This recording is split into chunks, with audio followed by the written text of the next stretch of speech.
Cumpre, desde já, esclarecer que a nossa aula de hoje ela é uma aula mais genérica. Eu vou dar alguns aspectos gerais do direito probatório para vocês. Né? A próxima aula também são os aspectos gerais, mais sobre o enfoque daí da legalidade, do Código de Processo Civil, para depois a gente entrar em cada uma das provas, aí sendo bem detalhista, vendo o que pode, o que não pode, quais os prazos, suspeição, impedimento e por aí vai, ok? Antes de mais nada, quero fazer uma observação também, que a prova, ela é imparcial. Né? O que eu quero dizer com a prova imparcial? A prova não é do autor e a prova não é do réu. A prova não é para ajudar o autor, não é para ajudar o réu. A prova é para formar o convencimento do magistrado. Então, pegar ali a prova mais, digamos assim, complicada nesse sentido é a testemunha. O testemunha não vai lá para falar bem do autor, não vai lá para falar bem do réu, ou mal do autor, ou mal do réu. A testemunha vai lá para falar o que ela viu, o que ela presenciou, o que ela sabe. Então é muito comum a gente falar as testemunhas do autor, a testemunha do réu. Na verdade, é o autor que apresentou e o réu quem apresentou, mas a testemunha não é dele. A testemunha ela pertence a algo muito maior, que é o processo. Eu não podia deixar de fazer essa ponderação, porque é um erro que a gente sempre observa aí nas pessoas quando estão começando o estudo do direito probatório. Bom, na mesma linha, então, das provas, quero começar aí com um pouquinho de história. Tem essa obra, né, chamada de Maleus Maleficarum. É uma obra escrita por dois inquisidores, lá em 1434, por Henrik Kramer e James Springer. Eles escrevem essa obra, então, fazendo uma análise toda, não só da Inquisição, mas de como as coisas funcionam, né, bruxaria e outras coisas mais. De qualquer maneira, o que interessa para nós é esse aspecto aqui, né, como que as provas ocorriam naquele momento. Né. Preciso fazer uma advertência desde já que eu não estou aqui para elogiar ou para execrar a Inquisição, que foi o momento em que esse tipo de prova acontecia. Né? É apenas para colocar fatos históricos sem emitir nenhum juízo de valor, nem contra, nem a favor, ok? Mas o que a gente observa historicamente dentro de processos inquisitivos? Você tinha lá, por exemplo, a prova da bebida amarga. O que era a prova da bebida amarga? Você levava a pessoa que estava perante o tribunal, né, acusado de alguma coisa, perjúrio, bruxaria, e essa pessoa então era submetida à prova da bebida amarga. Então era dado para que ela ingerisse lá 2, 3 litros de alguma bebida alcoólica, vinho, via de regra, e se essa pessoa ficasse alcoolizada, sinal de que ela seria culpada. Outra prova era o ferro em brasa. Esquentava-se um ferro, né, até ele ficar lá vermelhinho, como a gente vê pela televisão ali, e dava o ferro para a pessoa segurar esse ferro. Se esse ferro queimasse as mãos, é porque ela era culpada. E tinha outros mecanismos de provas. Nós tínhamos aqui, né, essa foto aqui que retrata a prova do óleo fervente. Colocava um funil na boca do réu, né, do acusado, jogava por lá óleo fervendo, e se queimasse as entranhas, é porque a pessoa era culpada. Mais uma ainda, última, prova da serpente. Então colocava-se lá o acusado numa jaula, numa cela, com algumas serpentes venenosas, víboras, e se a pessoa morresse, né, da picada, é porque ela era culpada. Certamente, quero acreditar que muitos de vocês aí estão, digamos assim, indignados com tudo isso. Ocorre, pessoal, que nós temos que contextualizar o tempo. Né? Isso foi lá durante a Idade Média. Havia todo um conceito por trás dessa movimentação. E uma palavra que eu esqueci de colocar, observei isso na aula anterior, é que essas provas representavam as chamadas ordalhas. Ordalhas com D, não é B, D, D de dado. Ordalhas. por coincidência, o nome da avó, minha avó materna, mãe da minha mãe, se chamava Ordália. Então, eram as ordalhas. O que significa ordalhas, né? Ordalhas, ela significa juízo de Deus. Então, naquele momento cultural, naquele momento histórico, qual era a concepção vigente à época? Ora, se a pessoa fosse inocente, Deus, na sua infinita bondade, iria intervir e não permitiria que o óleo queimasse, não permitiria que o ferro queimasse. Isso é, claro, uma visão daquele momento histórico, ok? Se tudo isso comprova a culpa, não vai ter inocente. Então, Daniel, né, o Daniel faz esse comentário aqui no nosso chat. Se tudo isso configura culpa, não teremos inocentes.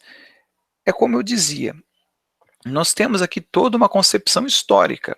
Naquele momento, a igreja, essencialmente a igreja católica, ela era muito forte. E as pessoas, enquanto cultura, acreditavam que se a pessoa fosse inocente, Deus iria intervir e ela seria inocentada, que seria ali praticamente um milagre. Então, eu até concordo com você, Daniel, por questões históricas, outras, muitos foram queimados na fogueira. Nós tivemos aí Joana d'Arc, nós tivemos diversos episódios, né? Inclusive a igreja, salvo engano, agora, recentemente, retratou-se em relação a Joana d'Arc, acho que até ela foi santificada, salvo engano. Então são questões ali que eu não consigo, por hora, numa aula de processo civil, né, esclarecer para vocês como se dava isso. Né? O que eu gostaria que vocês compreendessem era uma forma de prova, que para os dias de hoje é absurda, concordo com vocês, mas que havia por trás essa ideia, né, que não deixa de ser para nós um princípio político do processo, que é essa ideia de juízo de Deus e que Deus iria intervir. Ok? Então, como diz, não, o objetivo aqui não é adentrar em aspectos fora esse da prova. Todavia, mesmo sendo, vamos dizer assim, atos bárbaros, nós não podemos nos esquecer que hoje, né, 2020, lá no Oriente Médio, nós ainda temos algumas, aí não são provas, são penas, né, de mulher acusada ou condenada por adultério, ela pode ser apedrejada em praça pública. No Irã, salvo engano, acusados de roubo têm a mão decapitada. No Irã mesmo, também, se eu não sei se foi revogado ou não, você tinha lá a possibilidade de você amarrar uma pessoa em dois carros, um ia para a direita, outro ia para a esquerda, para romper o corpo da pessoa como forma de pena. Então nós temos ainda hoje muitas barbaridades que são perpetradas, ok? Então, voltando, afinal de contas, nesse contexto todo, o que é uma prova? Como que a prova funcionava? A prova, ela tem esse momento aqui, esse conceito, essa ideia de que é qualquer elemento que contribui para a formação da convicção do juiz a respeito da existência de um determinado fato. O professor Alexandre Câmara, que apresenta para nós esse conceito. Se a gente pegar essas provas, mesmo que absurdas, elas retratam isso aqui. Era um elemento que contribuía para a convicção do juiz. A partir da configuração da existência de um determinado fato. Naquele momento, né, qual era o fato? Bruxaria. A pessoa acusada de bruxaria era queimada na Inquisição. E quem que era a bruxa? Bruxa era a pessoa que elaborava um chá e entregasse. Então, se a pessoa estivesse lá com uma dor de barriga, uma dor de cabeça, tomasse um chá, já poderia ser acusada de bruxaria. Pior, a ruiva, a mulher, por ter os cabelos vermelhos, era considerada bruxa. Nesse livro, Maleus Maleficarum, e trata bastante dessa questão da bruxa. Então, isso tudo dentro do momento, insisto, um momento histórico. Essas provas, hoje e no passado, elas demonstram, então, a existência ou mesmo a inexistência de alguma coisa. Então, eu posso provar que algo aconteceu ou também buscar elementos para comprovar que algo não aconteceu, que eu não pratiquei determinada conduta.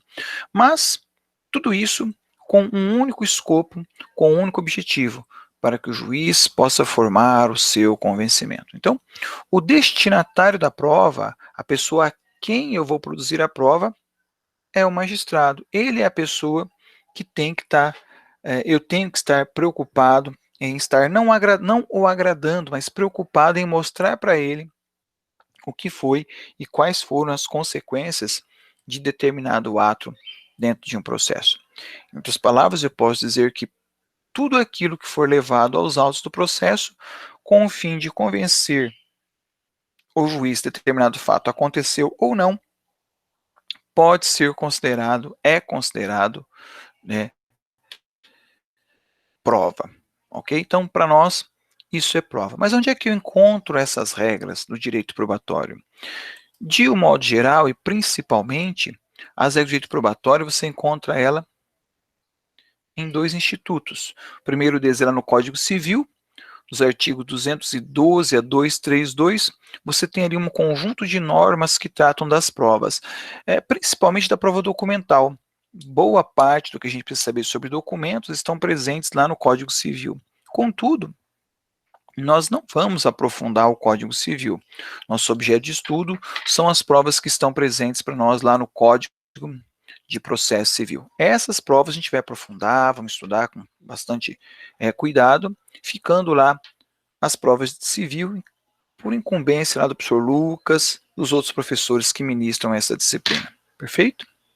Avançando mais um pouco, então, é uma parte que eu não gosto muito de trabalhar, confesso, que é essa classificação das provas. Eu não vejo tanta relevância nisso, a gente fazer esse estudo. Todavia, né, os autores, de modo geral, passam por essas classificações, então eu trouxe aqui para vocês também esse estudo. Né? O que os autores falam que sejam provas diretas? É aquilo que a própria prova é o suficiente para demonstrar. Por exemplo, aqui nós temos a testemunha que presenciou um acidente de trânsito. Ela viu o que aconteceu, ela viu quem freou, se não freou, se o semáforo estava vermelho, se foi na faixa de pedestre ou não foi. Isso que a gente chama de prova direta, né? Um contrato, uma fotografia, isso é uma prova direta, mas eu também tenho a prova indireta, seria aquela de ouvir falar, algo que me leva a uma inferência, né? Um raciocínio lógico. A gente tem aqui também a testemunha, mas não a testemunha que viu o acidente, aquela que testemunha que chegou lá depois do acidente, né, que ficou sabendo, né, que viu a posição dos carros depois do acidente, que soube que passou pelo semáforo vermelho porque ouviu falar. É claro que é uma prova indireta, ela é uma prova que ela tem menos força do que uma prova direta.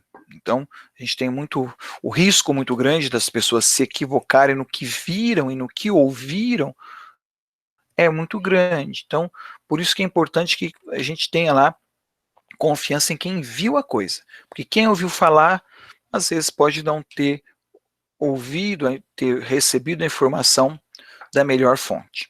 Ok?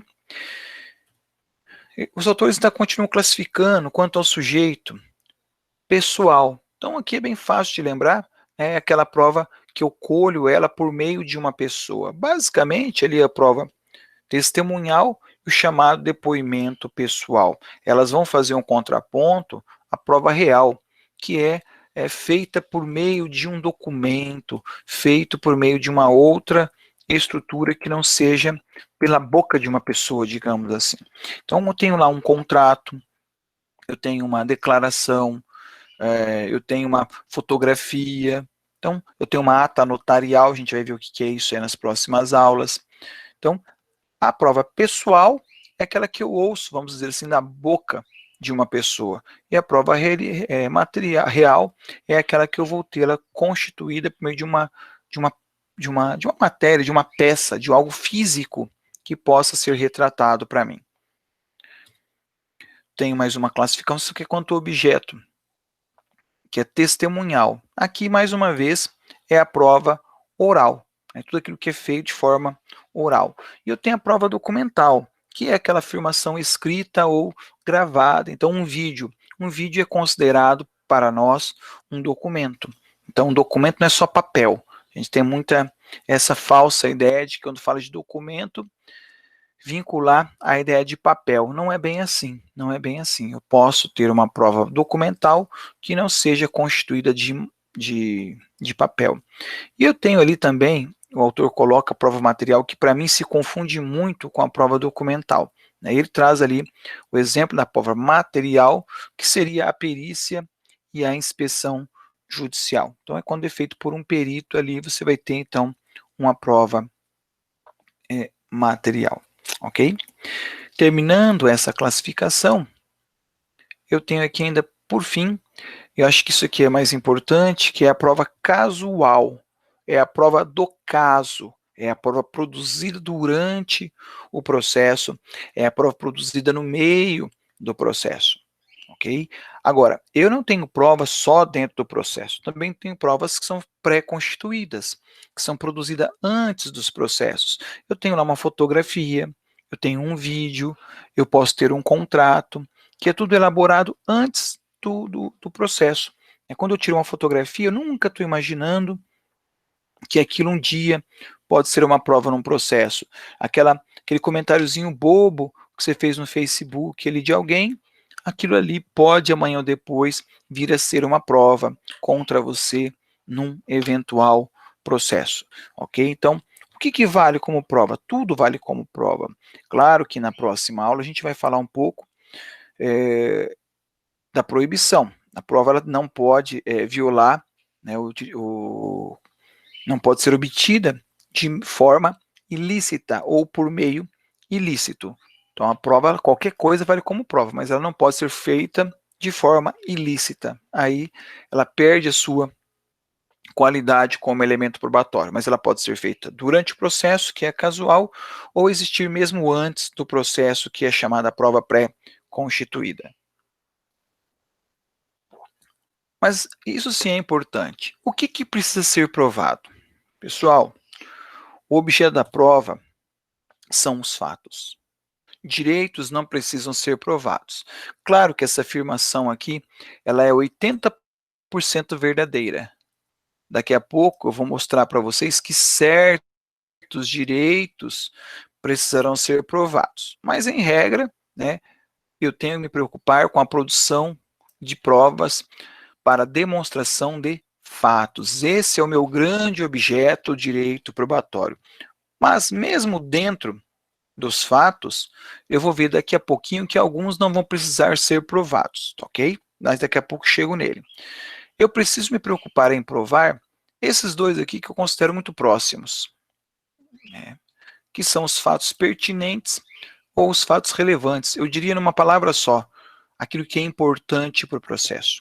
Relevante, pertinente, eu resumiria em importantes para o processo. Então, eu tenho que me preocupar em mostrar aquilo que interessa, num acidente de trânsito, se estava em excesso de velocidade, se o semáforo foi vermelho, qual foi a extensão do dano, né, quanto custou para consertar aquele carro. Acho que isso é o importante.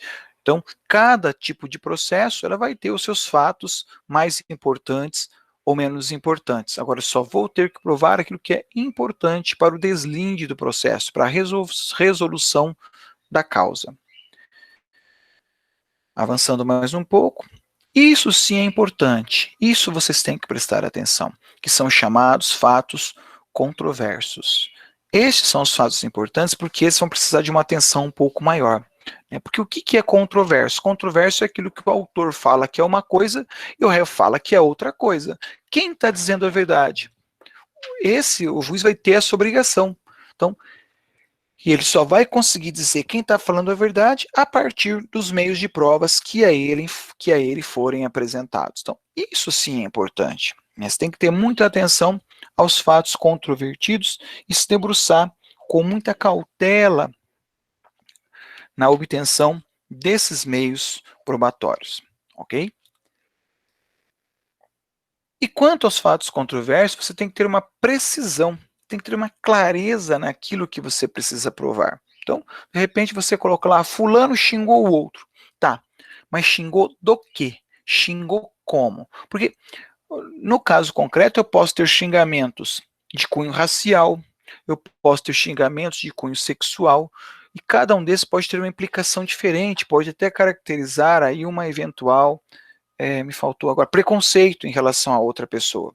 Então é muito importante a precisão daquilo que você vai precisar provar dentro de um processo, quais os fatos que você tem que estar demonstrando para o nosso juiz.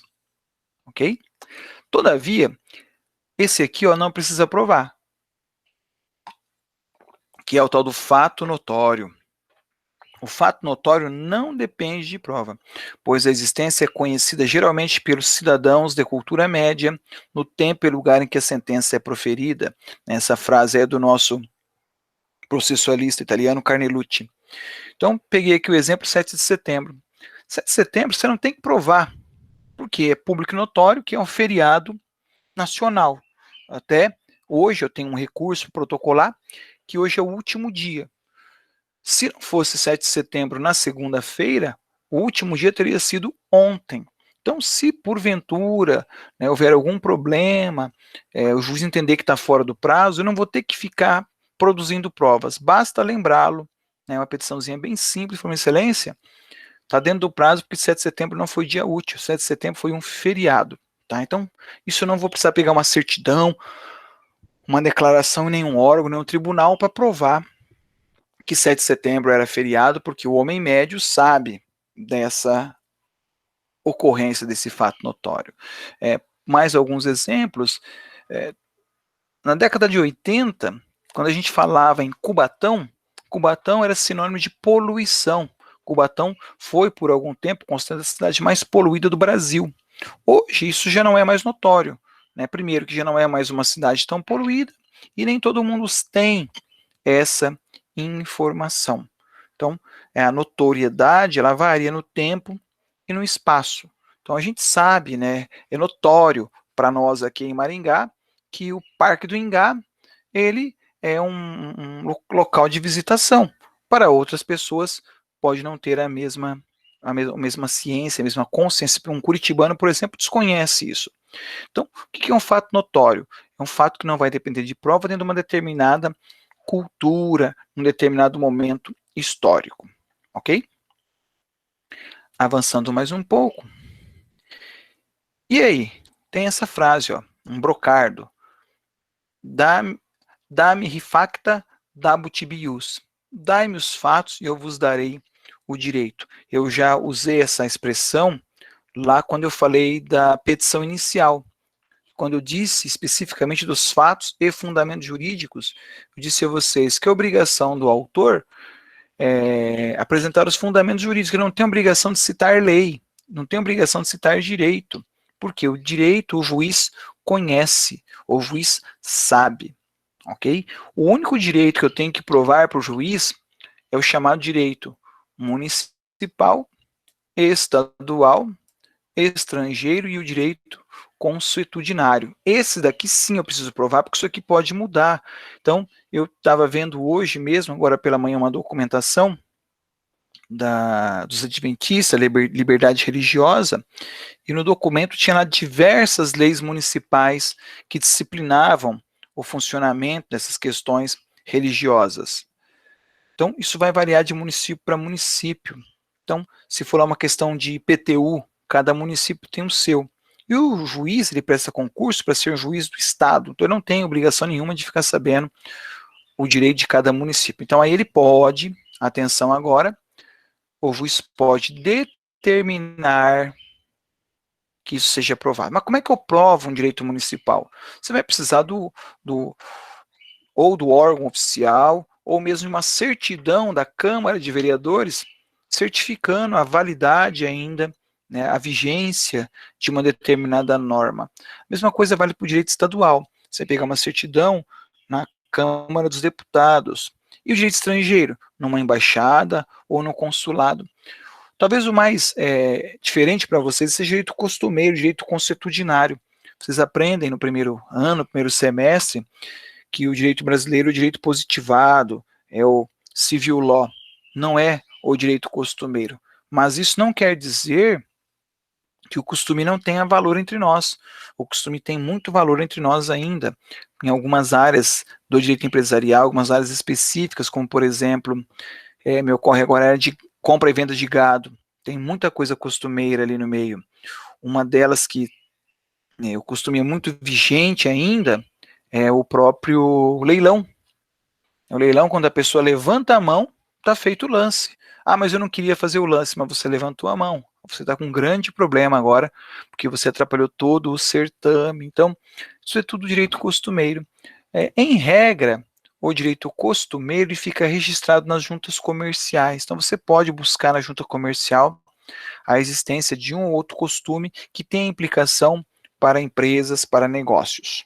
Ok? São poucos, hoje você tem mais, são algumas áreas muito específicas, a área marinha mercante tem alguma coisa, área de leilões tem alguma coisa, própria área de ações tinha muita coisa, mas agora com os pregões eletrônicos perdeu-se muito o costume. Né? Na área de no comércio de ações, era muito interessante porque a pessoa dizia vendia por tanto e outra dizia que comprava por tanto, e no final do dia eles tinham que manter o preço que eles combinaram, ok? Mas enfim, como eu disse, o direito costumeiro você vai encontrar registro dele nas juntas comerciais. Avançando, nós temos agora um dos pontos que eu diria talvez o mais importante de todos, que é o ônus da prova. O ônus da prova é como a gente divide a obrigação de cada um dentro do processo. O que o autor tem que fazer, o que o réu tem que fazer. Quando eu falei das providências preliminares, eu havia tratado desse artigo com vocês. Eu coloquei lá que o ônus da prova incumbe ao autor quanto ao fato constitutivo do seu direito e ao réu quanto à existência de fato impeditivo, modificativo ou extintivo do direito do autor. Então, isso aqui eu destaquei a vocês, eu lembrei a vocês, expliquei como que se dava isso, qual era a implicação disso. E isso vai ter repercussão dentro do processo. Para não errar, entendam o seguinte, ó, quem alega tem obrigação de provar. Né? Quem alega, prova. Então, o autor está alegando fato constitutivo, o autor tem que provar. O réu está alegando que o autor não tem o direito, por uma ou outra razão, ele tem que provar. E sempre foi assim, né? Desde que o direito é direito, leis do Império Romano, a regra básica era essa. Contudo, não só no Brasil, em muitos países, mas aqui no Brasil nós tivemos o advento do Código de Defesa do Consumidor, que trouxe um aspecto interessantíssimo para o direito probatório. Ele trouxe como direito básico do consumidor, inciso 8º, a facilitação da defesa dos seus direitos, inclusive com a inversão do ônus da prova a seu favor, faltou um Rzinho ali, a seu favor no processo civil, quando, a critério do juiz, então o juiz é que determina isso, for verossímil a alegação, ou quando for ele, a parte, hipossuficiente, segundo as regras ordinárias da experiência. Bom, o que acontece? A gente sabe que nas relações de consumo algumas coisas são muito difíceis para nós. Por exemplo, vou pegar aqui um caso que me aconteceu há poucos dias, aconteceu na minha família. A minha esposa teve lá um dos cartões de crédito clonado. Né? Fizeram um monte de compra no cartão de crédito dela, sei lá quantos mil reais em compras. Acho que mais de 10 mil reais em compras. Problema, como é que prova que não foi ela que fez essa compra? Então gastamos aí, ela gastou horas, uma semana brigando com o cartão de crédito, com o site da Americana, site da Submarino, onde foi ver as compras, enfim. Como é que ela prova isso? Muito difícil, né? Relações com telefonia, eu também tive um problema em 2017, em que a operadora cancelou, trocou, na verdade, o meu pacote, me deu um pacote melhor. Só que ela esqueceu que eu tinha como é que chama? Prazo de carência no meu plano. Resumindo, apareceu uma multa para mim lá de R$ 700, que eu, é claro, não queria pagar. Foi uma briga também, muitas reclamações. Só consegui resolver depois de 2, 3 meses com um e-mail para a Anatel. Foi assim, descobri a Anatel e funciona muito bem aquilo. Em 24 horas, meus problemas estavam todos resolvidos a partir de um e-mail, embora tenha feito mais de 30 reclamações com a operadora e nada resolvia. Nesse cenário, a gente tem um consumidor muito fragilizado em muitas coisas. E eu ainda gosto de trazer um exemplo, que é a questão do erro médico. Eu acho que o erro médico é muito emblemático para essa questão da inversão do ônus da prova. Porque, por exemplo, como é que você vai provar que o médico errou? Você vai precisar de uma perícia em que um outro médico venha dizer que houve o erro. Ora, quando você, paciente, busca esses laudos, isso era muito comum, trabalhei muito com isso quando comecei a advocacia, você tinha muita dificuldade em encontrar um médico que assinasse um documento dizendo que o companheiro errou. Mas você tinha que buscar em outras cidades, dependendo da especialidade, até em outro país, perícias internacionais para poder configurar o erro médico. Custoso, difícil. Com a inversão do ônus da prova mudou. Não é mais o paciente que tem a obrigação de provar que o médico errou. Olha como vai mudar. É o médico que tem a obrigação de provar que acertou. E aí, não é mais o paciente que tem que buscar o laudo do erro, é o médico que tem que buscar o laudo do acerto.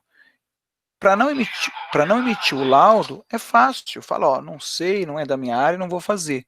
Agora, para emitir, alguém tem que se comprometer. Então, eu acho que o erro médico é o principal elemento para a gente entender a inversão do ônus da prova.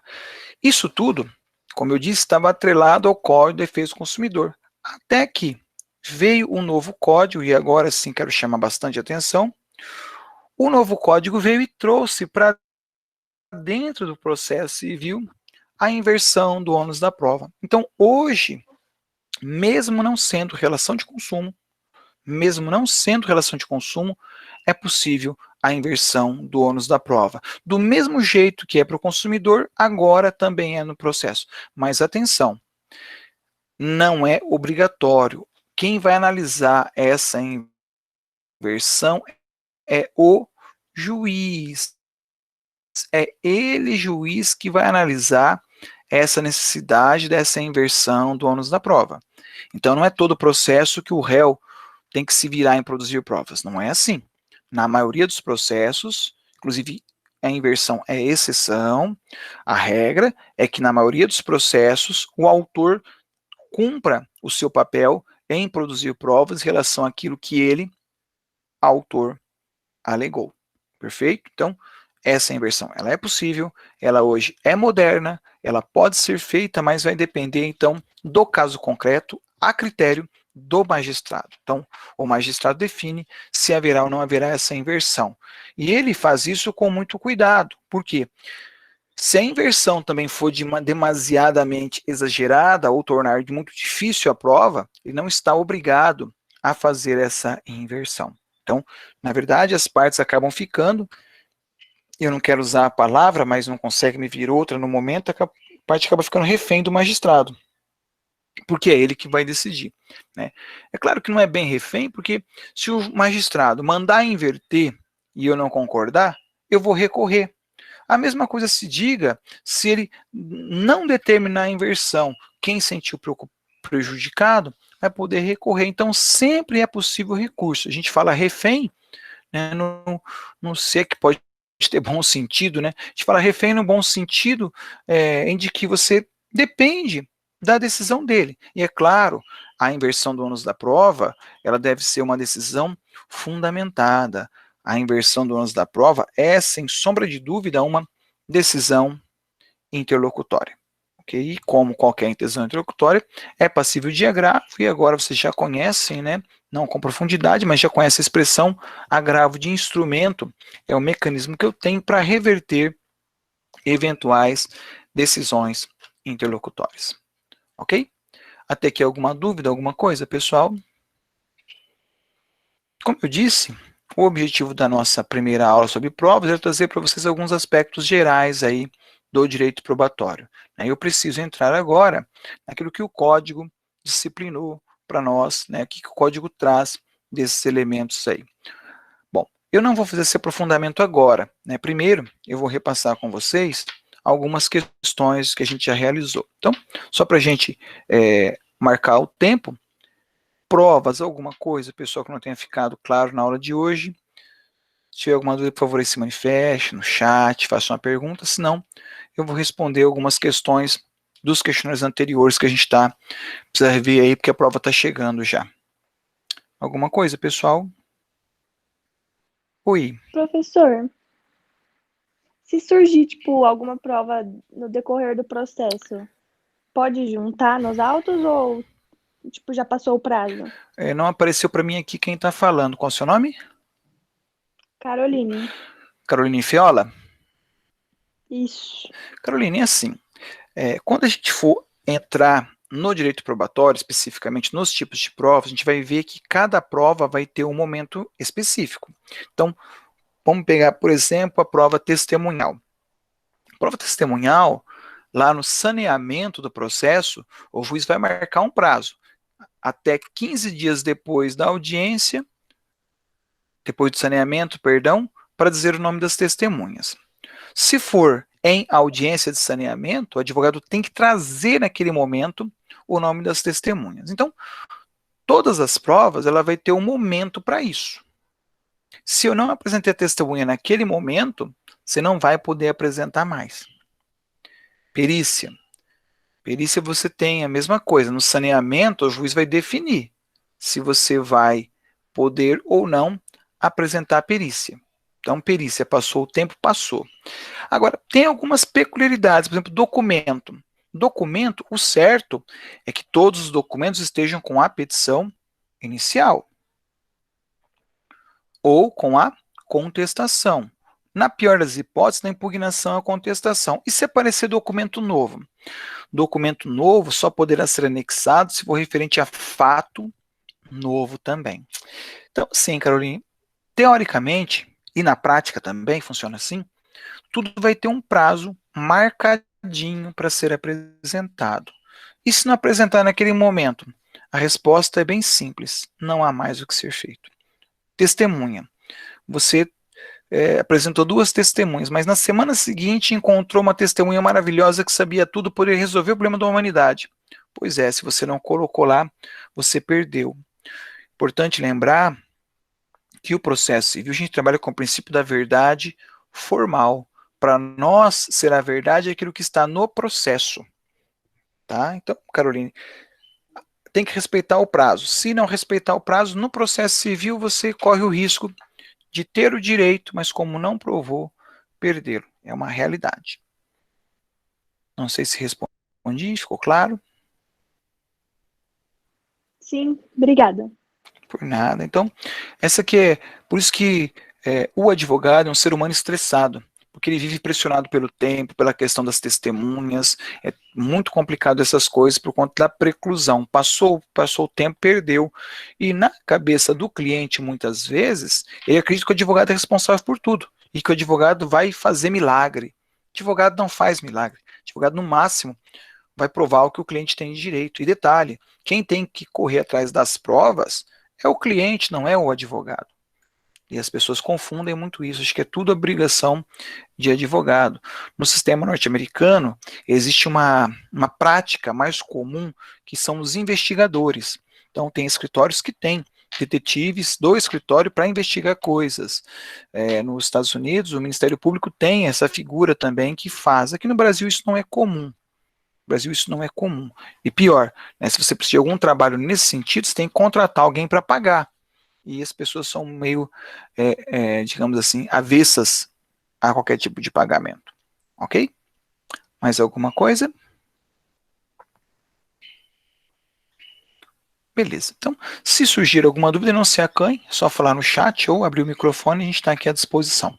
Beleza? Vamos ver agora, então, alguns dos questionários que a gente já corrigiu. Vamos atualizar isso, que a nossa prova está chegando também já. Uma forma da gente revisar a matéria também.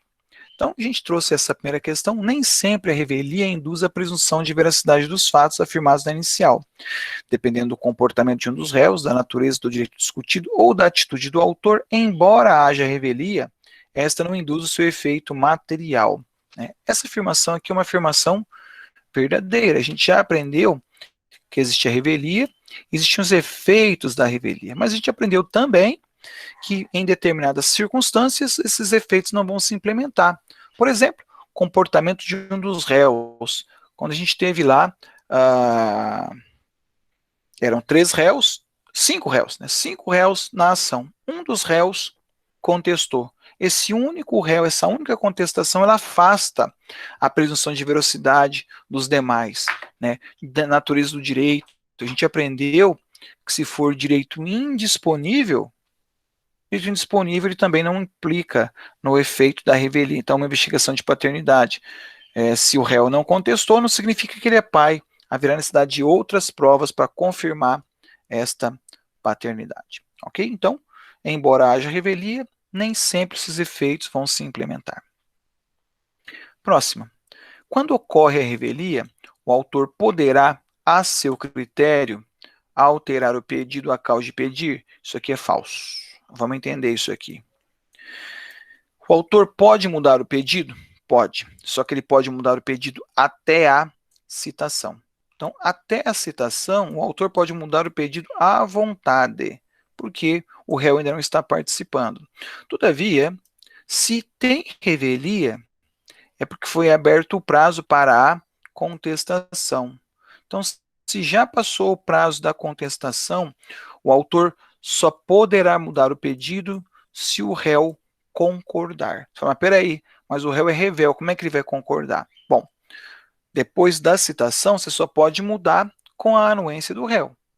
Se o réu é revel, você precisaria propor uma outra ação. E lembrando que a modificação do pedido ela tem um limite, ela tem um fator temporal, que é a chamado saneamento do processo. Então, até o saneamento, até pode ser alterado. Depois do saneamento, não pode mais. Perfeito? Então, mais uma vez, o réu pode mudar o pedido até a citação. Após a citação, só com a concordância do réu.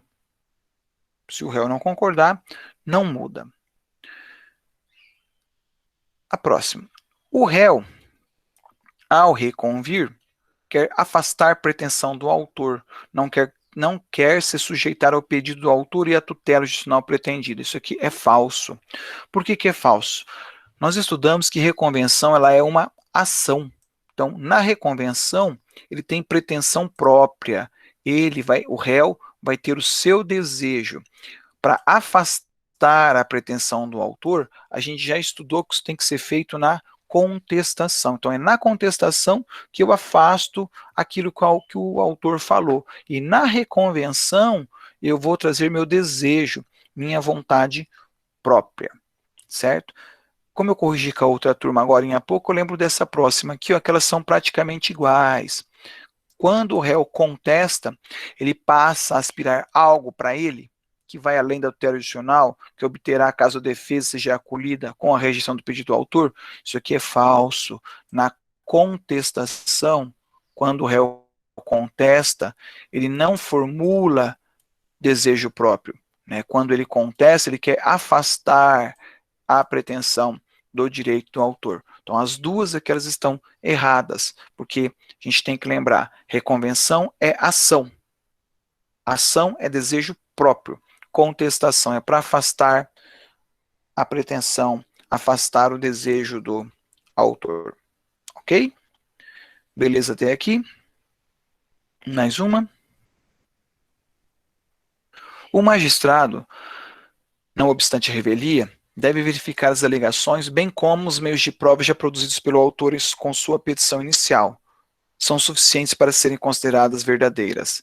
Verdadeiro isso aqui, pessoal. Embora haja revelia, em que pese, apesar da revelia, o juiz tem a obrigação de analisar o pedido do autor. Ou melhor, as provas do autor. O autor tem que provar o que está falando. Então, é um erro muito comum. O revel vai perder o processo. Não é verdade, pessoal. O réu, mesmo sendo revel, não significa que vai perder o processo. Embora a margem, a chance dele ser vencido, né, do réu ser vencido no processo, a margem é muito grande, porque vai prevalecer a opinião do autor. Todavia, insisto, não é porque é revel que vai perder o processo. Okay? Então é muito claro isso, o magistrado tem a obrigação de continuar analisando o processo para ver se o autor se desencumbriu do ônus da prova. Qual era o ônus da prova? Provar ali o fato constitutivo do seu direito enquanto autor. Ok? Avançando.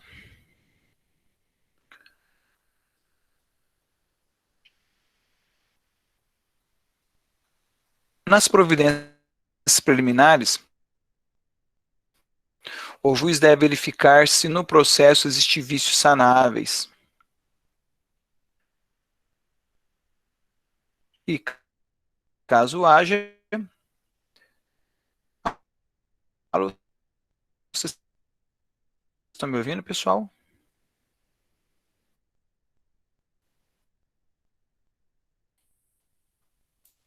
Estamos, prof. Alô? Alô, tá me ouvindo?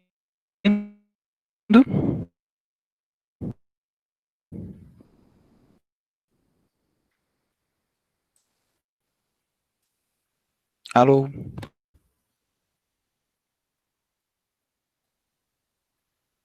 Oi, professor, a gente tá te ouvindo. Você tá me ouvindo? Alô? Tá. Ih, gente, já era. Aqui, na aula passada, exatamente aqui, travou. Achei que tivesse travado outra vez. Então, vamos continuar aqui. Parou.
Alô, pessoal, tá me ouvindo?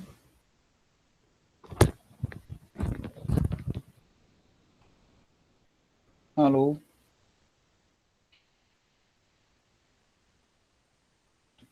Beleza, pessoal. É interessante que exatamente no mesmo ponto, na outra aula, travou. Interessante, deve ser alguma coisa do slide, só pode. Mas vamos lá.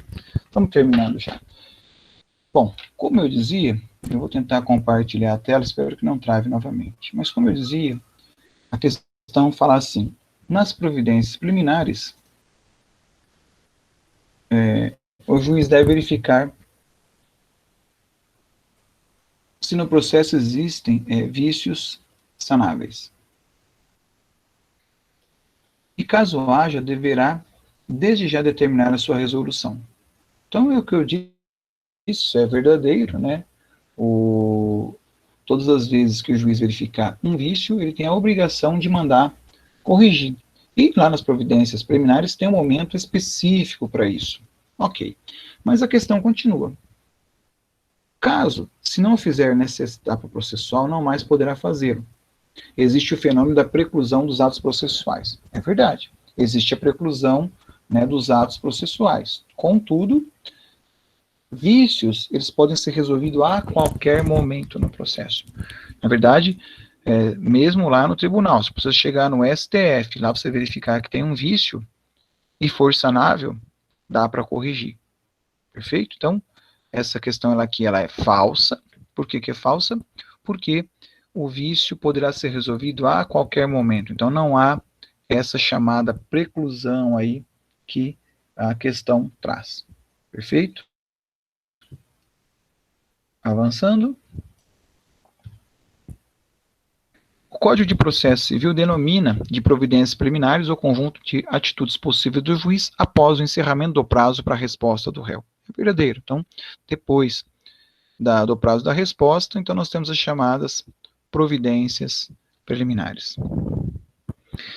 A manifestação do autor sobre a contestação é denominada de impugnação à contestação, mas a doutrina também a denomina de réplica. Também é verdadeiro, a gente pode chamar então a impugnação à contestação de réplica e também estará correto. Por penúltimo, por força do princípio constitucional do contraditório, o juiz sempre deverá determinar que o autor se manifeste a respeito da contestação eventualmente apresentada pelo réu. Verdadeiro. Todas as vezes que o réu apresenta um documento, uma peça processual, o autor tem que se manifestar. Mas a recíproca também é verdadeira. Todas as vezes que o autor apresenta alguma coisa, o réu também tem que se manifestar. Esse é para nós o princípio do contraditório. Na verdade, tem que dar oportunidade a essa manifestação.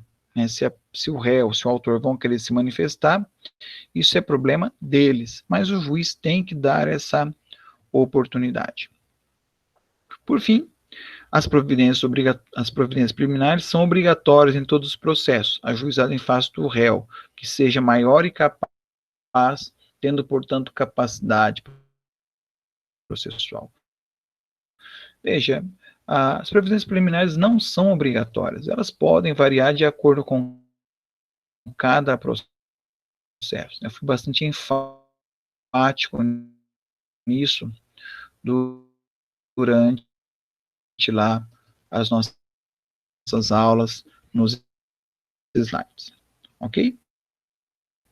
Então, pessoal, peço desculpas, é a falha que houve no sistema de informática, tá? É alguma coisa do slide, eu quero acreditar, porque muita coincidência as duas aulas terem travado no mesmo ponto.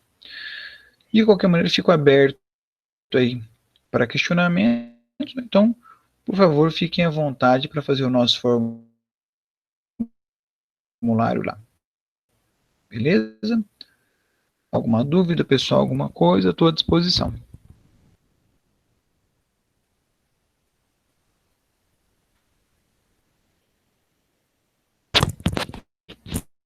Estão me ouvindo, pessoal? Tem alguém por aí ainda?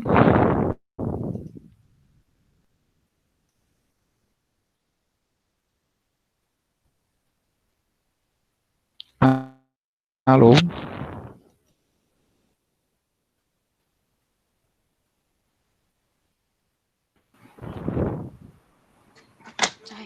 Ok, Oi, pessoal. professor, tá ouvindo? Obrigado aí pela atenção de todos, então. Ok?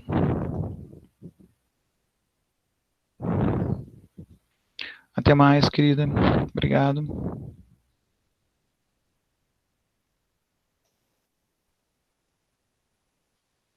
Até. Tchau, tchau, Daniele.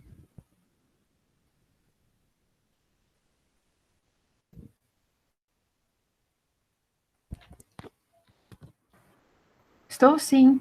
Era só para saber se Alô, o tá me professor estava ouvindo? ouvindo normal.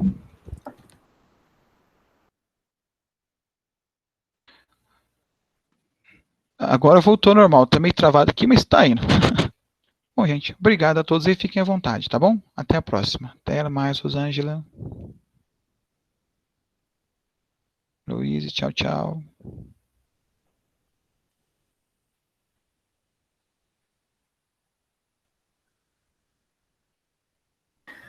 Oi, professor.